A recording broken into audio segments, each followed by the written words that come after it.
Hello, everyone. Welcome back to my channel. My name is Paola, and today I have a very, very special guest. Would you like to introduce yourself and tell us about Burndown Rise Up? Hi, everyone. I'm Vincent Tirado. I'm the author of my book, Burndown, Rise Up. You can see it back there, but you can also see it right here. um, Lovely yes, cover. yeah, I really love it. And I love the inside of the hardcover itself is this is the inside of the hardcover. Oh It's my so God. detailed. I love it. Burn Down Rise Up is about a group of teenagers trying to find out what happened to their missing friend, and in going down this rabbit hole of retracing his steps, they find out about a game that leads them into the dark parts of the Bronx, which happened like in the 70s. This is a decade called the decade of fire. For those of us who were not alive then, it was it was very much a horrific time to try to survive in, not even just to exist, but just to survive, because there was constant arson due to a plethora of issues, mostly like systemic racism, redlining, all of things that like get briefly discussed in this book. And so they're traveling through this upside down of sorts in just trying to find their friend, and then trying to figure out how they are supposed to kind of move on, knowing that there's still the same issues back then are still sort of like within the veins of the Bronx now. So, what three words would you say describe Raquel and Charlize the most? Raquel, I would say she's definitely a know-it-all. It comes from the fact that like she's a straight A student, so she's just like, oh, I know everything that is important, and like, and of course to her, who's a high schooler, the only things that are important are her grades. So Yeah. when she has to like fight for her life in the underground, she's just like, I was not prepared for this at all. What is going on? So she's definitely like a know-it-all, but she's also very she's hard on herself. Like she feels like a lot of pressure, and I would say she's a little bit hopeful, like even when with her back against the wall, and like there's so many things happening, and she's just like, there's no way I'm going to be able to do all this. She's just hopeful enough where she's just like, okay, but I need to try. Charlize, on the other hand, she's much more charismatic. She's like this very like beautiful young girl who's just like very popular. Like everyone likes her. She's very nice to everybody. And I would say, I guess the third thing for Charlize is impulsive. She's definitely an impulsive person. Not so much where it's like, oh, you're gonna get everybody killed, but just enough where like, it pushes the story forward, where it's just she's just going after, what she thinks that she needs right now immediately. And then everyone else like kind of has to chase after her. I love both of them, but Raquel is like me. We're one and the same. So, what themes did you know? I mean, you mentioned the 70s and in the Bronx. And so was that something that you always knew you wanted to include in the book? Did that come in revisions? When I wanted to write a horror book about the Bronx, I knew that that would be what it'd be about. So that one was always there from the beginning. When it comes to things that probably like kind of snuck in there, would be more of, I guess, Raquel's relationship with her parents. In the first revision, in the first, like, the first drafts, it was like more in the background, like, they're kind of there, but she's doing things on her own. But then it kind of got pushed to the foreground because it was like, okay, the mom that she's lived with her mom the most is like hospitalized, and her dad is like, he's an EMT worker, so he's just like, he's constantly in and out because that's just kind of how the job is. It's just very hard on you. And she's trying to figure out how, like, exactly how much of her life is going to change because of all this. So it's something that I had to like really like sit down and think about, what is Raquel's relationship with her parents, and how does that feed into the way she deals with things. Ooh, that's a very interesting process. So this next part is the fill in the blanks game. Mhm.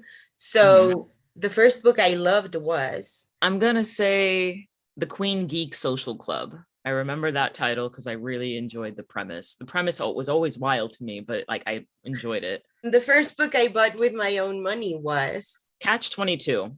It was definitely oh Catch 22. Yeah.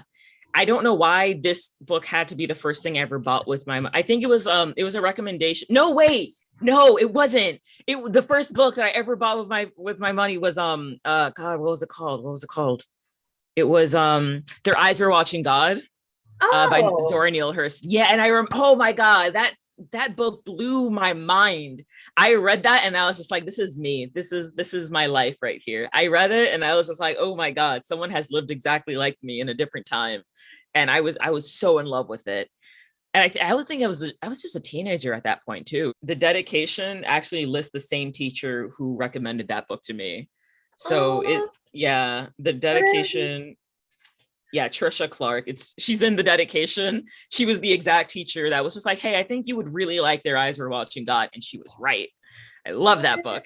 what a nice full circle moment. I love Yeah. that. My first book idea was Oh my God. I was in high school again. All this writing stuff happened in high school. I was in high school and I was like, you know what I'm going to do? I'm going to write a book.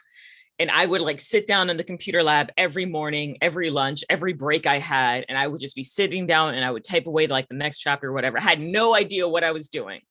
And I think the book idea was something about a girl who had an imaginary friend who she didn't realize was actually based on an actual friend, like a real friend that died. And her mind completely like just like rewrote him in as like, oh, that's my imaginary friend. I don't remember anything else about the story. I just remember that key part. And it was such a badly written story, which is funny because I think oh my God, I went and that was like the first time I started querying agents. So I wrote a really bad book when I was like a teenager and I was like, I'm going to like go and try to get this published.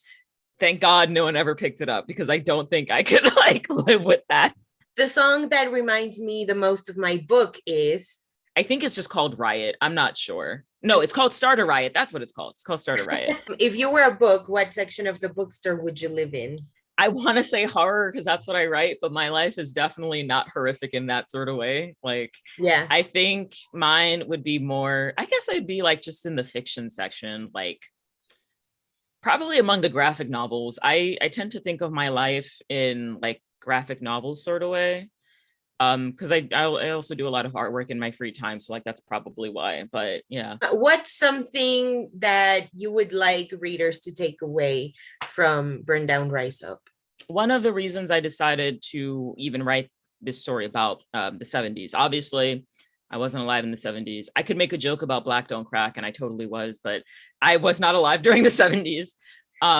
The reason I even know about what happened in the 70s is because when I was a teenager, again, everything happened when I was a teenager. After school, I would like just go around the corner to the point and I would start like my after school job. And it was when it was us learning about the Bronx and also learning how to take care of it or how to grow and how to really take care of each other as a community. So that's when like they taught me about it. Like we watched documentaries, we talked about it, we read about like that whole point in history. We even spoke to like residents about it. What I want teens to understand from this book is that voting is fine. Like I have nothing against voting, but I feel like you need to supplement that with a lot of community organizing and actually like coming together in your community, because a lot of the things that we did for like action, like we could have just like, bothered politicians to do something about it. But like at a certain point, it was like, all right, we're just going to like go on and see how we can get this done for ourselves. So I think that's like the one thing that I really want readers to take away from the book. Very, very important. I love that you said that voting is fine, but it has to be backed up by some action. And finally, tell us about your upcoming projects. So aside from like writing books, I also write for podcasts. So one podcast I write for is called Nemesign. The podcast is a sci-fi audio drama about the prison industrial system in space. And another one is called, well, this one hasn't come out yet. It's been announced. Cry Havoc is an upcoming podcast It's another like audio drama podcast that is about the events after Julius Caesar was assassinated. So like all the events afterwards, how did Rome like kind of deal with that? And it's like centered on like these two guys, Gaius and Mark Antony, and like they're trying to like lead Rome, or and like, you know, we'll see how badly or well they do. That's more of a comedy actually. So that's a comedy one, but it hasn't come out yet. It's just only been announced. For book stuff, I'm writing a book about these two women of color who are married and they move into a gated community and everything is very off. And the neighbors are weird and off-putting. And there's just something very amiss in this, like very like, you know, this cutesy little neighborhood. Not everything is what they seem. So that's an upcoming project that I'm working on. Oh my God, everything sounds so good. And I love how different, at least the podcasts are. All of those links will be in the description below so that you can support. Because what is that? That sounds so good. Obviously, links down below for Burndown Rise Up. Thank you so much for doing this with me, people at home. Thank you so much for watching. Don't forget to check out the description below for all relevant links, and we will see you in another one, hopefully soon. Bye. Bye.